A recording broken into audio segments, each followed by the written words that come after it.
कि सुन सुन ला गेला से जरिया कि पिया भइला गुला अजी के हो मोहन भैया, मैं चाहता हूं मोहन राठौर भैया आप भी आ जाए ना प्लीज।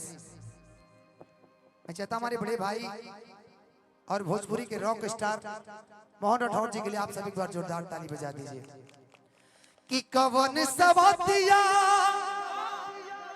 मरले बमतिया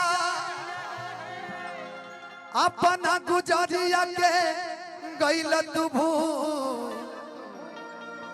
आप ही तरफ के एक विरहा गायक ओम प्रकाश भैया, उनका गाना कि सुन सुन ला गेला से जरिया, सुन सुन ला गेला से जरिया पिया भइला गुला के हो फूल। सुन सुन ला से पिया भइला गुला छोड़ी गबना हरि में हरिया पिया भइला गुला के हो फूल।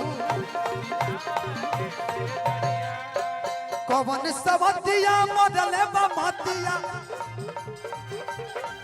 अजय अपना गुजरिया के गइल तू भूल, अपना गुजरिया के गइल तू भूल।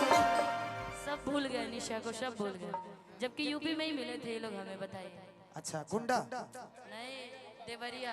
देवरिया में रोपन छपरा। अच्छा अच्छा, रोपन छपरा वाला कार्यक्रम है बिल्कुल। थाईलैंड वाले कि सुन सुन याद है, दिमाग की थोड़ा सा, अरे दिमाग इसीलिए अमेरिका से घूम के आ रहे हैं अभी। सही कि सुन सुन ला गेला से जरिया, सुन सुन ला गेला से जरिया पिया भइला गुला के हो फूल।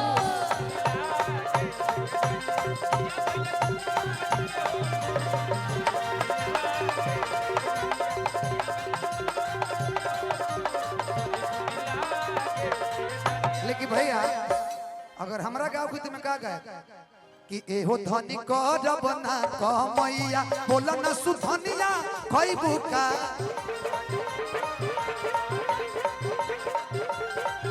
प्यार होगा तो कुछ भी खा लेंगे।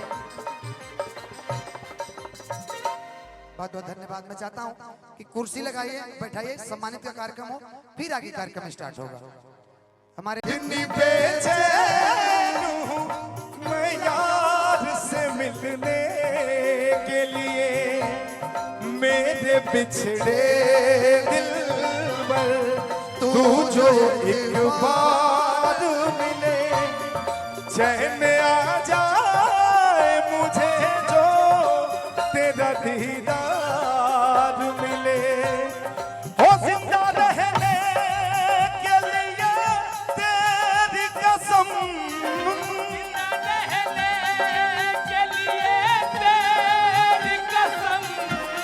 हो जिंदा रहने के लिए तेरी कसम, एक मुलाकात जरूरी है सनम, एक मुलाकात जरूरी है सनम।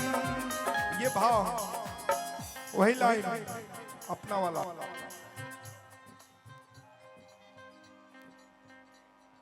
ना ना ना ना ना ना ना ना इधर थोड़ा सा कि झूठ बोललू दुनिया से।